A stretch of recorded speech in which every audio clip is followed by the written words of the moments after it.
The power of discipline. The lie we tell ourselves. There's a story most people never finish writing.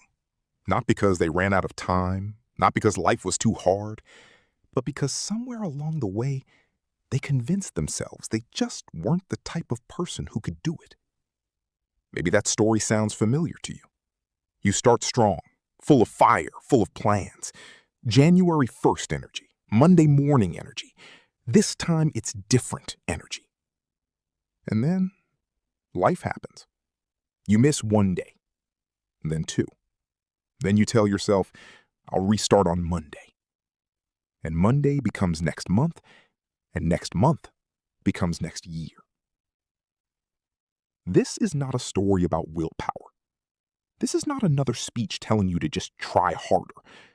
Because if trying harder was the answer, you would have figured it out already.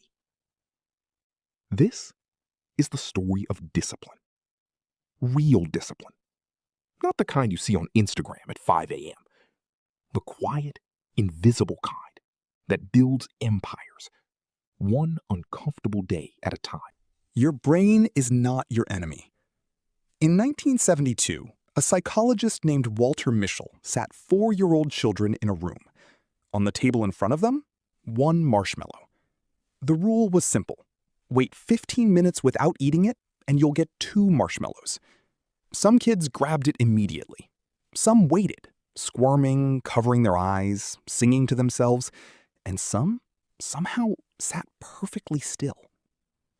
For decades, people pointed to this experiment as proof that self-control is something you either have or you don't. That some people are just born with discipline. But here's what the follow-up research actually showed. The children who waited weren't smarter. They weren't stronger. They had simply learned a trick. They changed the way they thought about the marshmallow. They pretended it was a cloud, a picture, something not real. This is the first truth about discipline. Your brain is not lazy. It's efficient. It's doing exactly what it was designed to do. Conserving energy, avoiding pain, seeking pleasure now over reward later. Neuroscience calls this present bias. Dr. Daniel Kahneman, Nobel Prize winner and author of Thinking Fast and Slow, calls it System 1 thinking, the automatic, impulsive part of your brain that runs on autopilot. You are not broken. You are human. And once you understand that discipline is not about fighting your brain, but rewiring it, everything changes. Here's how you rewire it. First, you make the right choice the easiest choice. James Clear in Atomic Habits calls this reducing friction. If you want to exercise, sleep in your workout clothes. If you want to read, put the book on your pillow. Remove the distance between intention and action. Second, you attach discipline to identity. Don't say, I'm trying to exercise. Say, I am someone who moves every day. Research by Dr. Wendy Wood at USC shows that 43% of our daily actions are habits, automatic responses tied to who we believe we are. Change the identity, and the behavior follows. Your brain is not your enemy. It has just been trained by years of shortcuts, and what was trained can be retrained. The 2 a.m. decision. I want to tell you about David Goggins, not the Navy SEAL version, not the ultramarathon version, the before version. At 24 years old, David Goggins weighed 297 pounds. He was working as a pest exterminator, spraying cockroaches at night, eating chocolate milkshakes to get through the loneliness. He had failed the Navy SEAL program twice. He was, by his own words, going nowhere. One night, 2 a.m., he saw a documentary about the Navy SEALs, and something cracked open inside him. He didn't feel motivated. He didn't feel inspired. He felt disgusted with the gap between who he was and who he knew he could be.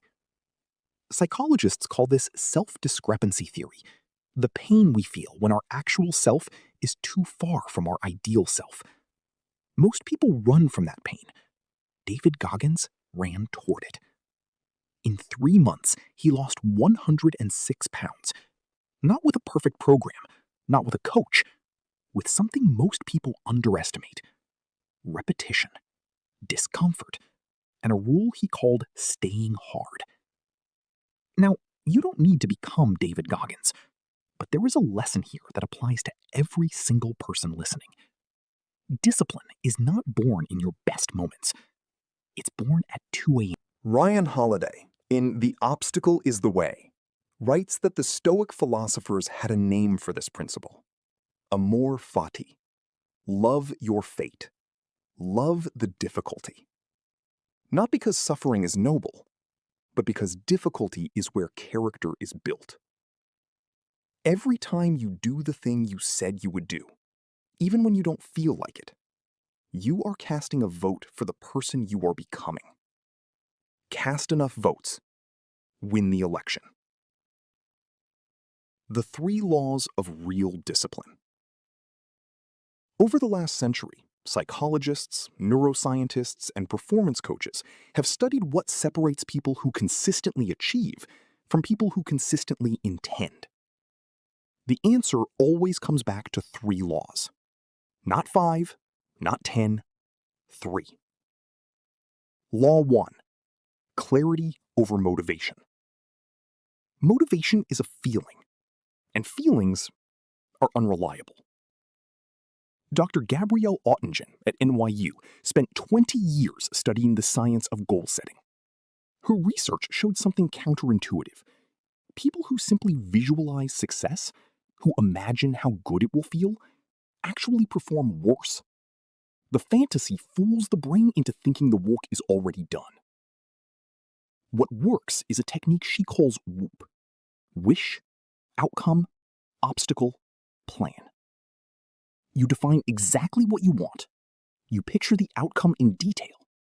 Then, crucially, you identify the specific obstacle that will stand in your way, and you make an if-then plan. If I feel like skipping my workout, then I will do just 5 minutes. Clarity kills excuses before they're born. Law 2. Environment over willpower. Willpower is like a muscle. It fatigues. By the end of a long day, your discipline is at its lowest. This is why B.J. Fogg, behavioral scientist at Stanford, argues that you should never rely on willpower alone. Instead, design your environment. Put your phone in another room when you sleep. Keep your desk clean. Meal prep on Sunday. Schedule your most important work for when your energy is highest, usually within 2 hours of waking. Winners don't have more willpower. They have better systems. Law 3. Recovery over grinding. This is the law most people miss. In the pursuit of discipline, many people confuse punishment with progress. They work until they break. They sleep 4 hours and call it dedication. And then, 6 weeks in, they crash. They burn out. They quit. Elite performance coach Dr. Michael Gervais, who works with NFL teams and Olympic athletes, teaches that peak performance requires peak recovery. Sleep is not laziness. Rest is not weakness. It is the biological process through which your body consolidates learning, repairs muscle, and resets willpower. Discipline is sustainable only when it is sustainable. Clarity, environment, recovery. Master these 3, and discipline stops being a struggle. It becomes a system.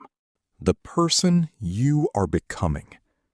I want to leave you with one final story. There's a famous Japanese proverb, fall 7 times, stand up 8. But what the proverb doesn't tell you is what happens between the falling and the standing. That moment on the ground, that breath, that choice. That is where discipline lives. Not in the highlight reel, not in the perfect morning routine, not in the motivational poster on your wall. In the moment when everything in you says stop, and something deeper says one more. Viktor Frankl, psychiatrist and Holocaust survivor, wrote in Man's Search for Meaning, between stimulus and response, there is a space. In that space is our power to choose our response. In our response lies our growth and our freedom. That space, that tiny gap between impulse and action, is where your character is built. millisecond by millisecond, day by day. You have failed before. So has every person who has ever built anything worth building. You have quit before. So have I. So has everyone. But here is what I know. The fact that you are still here, still listening, still searching, means something. It means the fire is not out. It's just waiting. Discipline is not what you do when you feel ready. Discipline is what you do when you don't. It's the alarm you answer when no one is watching. The promise you keep to yourself when breaking it would be so easy. The version of you that shows up, not perfectly, not painlessly, but consistently.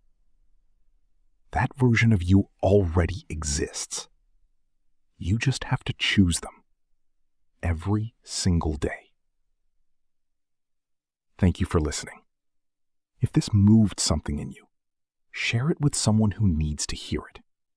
And remember, the only difference between who you are and who you want to be is what you do next.